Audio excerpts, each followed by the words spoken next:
અમદાવાદના કુખ્યાત ચંડોળા તળાવ પાસે પોલીસે તવાહી ફેરવી। અમદાવાદના કુખ્યાત ચંડોળા તળાવ વિસ્તારમાં તવાહી ફેરવાઈ। ગેરકાયદે રહેતા બાંગ્લાદેશીઓના ગઢમાં ચકલા ઉડ્યા।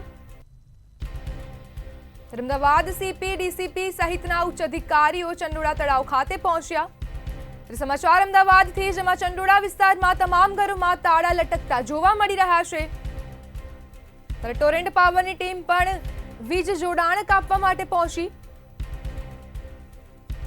સમાચાર અમદાવાદથી, જેમાં ચંડોળા તળાવના વિસ્તારમાં અનેક ઘરોમાં તાળા જોવા મળી રહ્યા છે। હાલ 143 બાંગ્લાદેશીની ડિપોર્ટેશનની કામગીરી શરૂ કરવામાં આવી છે। ગેરકાયદે રહેતા બાંગ્લાદેશીઓના ગઢમાં ચકલા ઉડ્યા।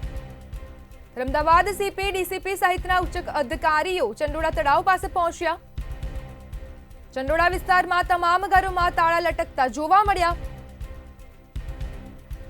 ટોરેન્ટ પાવરની ટીમ જોડાણ કાપવા માટે પણ પહોંચી છે। ત્યાં ઉચ્ચ અધિકારીઓ પણ સ્થળે પહોંચ્યા છે। અમદાવાદના કુખ્યાત ચંડોળા તળાવ વિસ્તારમાં તબાહી જોવા મળી રહી છે।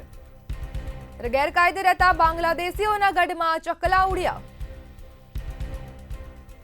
અમદાવાદ સીપી ડીસીપી સહિતના ઉચ્ચ અધિકારીઓ ચંડોળા તળાવ વિસ્તારે પહોંચ્યા। ચંડોળા વિસ્તારમાં તમામ ઘરોમાં તાળા લટકતા જોવા મળી રહ્યા છે। ટોરેન્ટ પાવરની ટીમ પણ વીજ જોડાણ કાપવા માટે પહોંચી। મહત્વના સમાચાર અમદાવાદથી સામે આવી રહ્યા છે, જેમાં હાલ 143 બાંગ્લાદેશીની ડિપોર્ટેશનની પ્રક્રિયા શરૂ કરી દેવામાં આવી। અહીંયા આવીને બાંગ્લાદેશીઓ રહે છે એના વિરુદ્ધ આપણે બહુ સ્ટ્રોંગ કાર્યવાહી કરી હતી। તો અહીંયા આપણે ફક્ત જોવા માટે આવ્યા છીએ કે હાલમાં અહીંયા શું પોઝિશન છે, શું પ્રવૃત્તિ અહીંયા કોઈ ચાલે છે કેમ, પણ મોટા ભાગે જુઓ તો બધા મકાનો બંધ છે। કોઈ માણસ અહીંયા કોઈ નજર આવતા નથી। આપણે જોવા માટે આવ્યા હતા। કહી શકાય કે જે પ્રમાણે પોલીસની કાર્યવાહી થઈ છે, ગેરકાયદેસર છોડીને જતા રહે। હા, અહીંયા કોઈ નજર આવતા નથી। અમુક તો આપણી પાસે ડિટેન્શનમાં છે અને અમુક લોકો અહીંયાથી જતા રહ્યા છે। પણ આ જે એરિયા છે એ બધા જાણીતા છે। આ જે બાંગ્લાદેશીઓ અહીંયા રહે છે એ અગાઉ પણ એ લોકો વિરુદ્ધ કાર્યવાહી થઈ હતી। ડિમોલિશન પણ પહેલાં કોર્પોરેશને કર્યા હતા 9-10માં, અને અમુક વખતે ડિમોલિશન થતા જ હોય છે। પણ અહીંયા ફરીથી આ લોકો ઇલીગલી બનાવી લે છે અને અહીંયા પછી એ વસાહત કરતા રહે છે અને પછી ગેરકાયદેસર પ્રવૃત્તિઓ પણ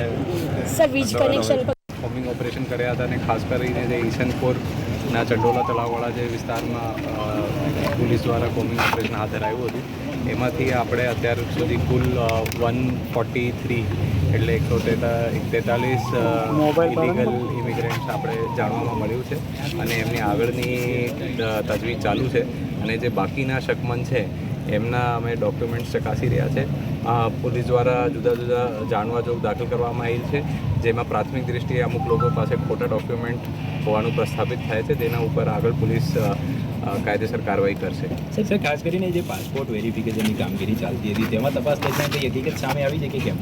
એમાં પાસપોર્ટની વેરિફિકેશન દરમિયાન એવું આપણે ધ્યાન આવ્યું છે કે ઘણા બધા શંકાસ્પદ પાસપોર્ટ છે જે ઇસ્યુ થયા છે અને એ લોકો હાલમાં ક્યાં છે એ મળતા નથી, અને જે એમના કાગળો પાસપોર્ટ વેરિફિકેશન દરમિયાન રજૂ કરવામાં આવેલો હતો એ શંકાસ્પદ જણાઈ આવેલ છે। એમને ઉપર અમારી તજવીજ હાથમાં ચાલુ છે।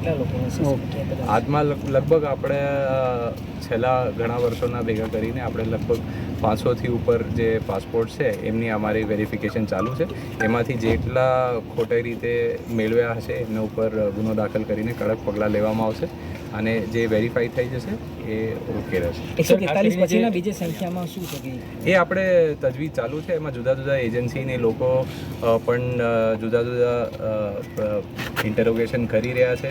અમે ઘણી બધી એજન્સીઓના સાથે સંકલનમાં છીએ અને તકનીકી પુરાવો પણ મેળવીએ છીએ। સર, ખાસ કરીને જે ફેક ડોક્યુમેન્ટને લઈને જાણવા જેવું દાખલ થઈ છે, ગુનો દાખલ થયો છે કે શું છે? અગાઉ ક્રાઇમ બ્રાન્ચ દ્વારા લગભગ 4 માસ પહેલાં ગુનો દાખલ કરવામાં આવેલું હતું, જેમાં એ જ પ્રકારના એમો હતા અને એમાં પણ આપણે પ્રાથમિક ચકાસણી કરી, વેરીફાઈ કરી કે જે ડોક્યુમેન્ટ જે તે વખત મળેલા હતા એ ખોટા હતા। પછી ગુનો દાખલ કરવામાં આવેલું છે અને આ પ્રકારની જે અત્યારે તજવીજ ચાલી છે એમાં જેટલા પુરાવા મળશે એ આધારે આગળ કાર્યવાહી કરવામાં આવશે।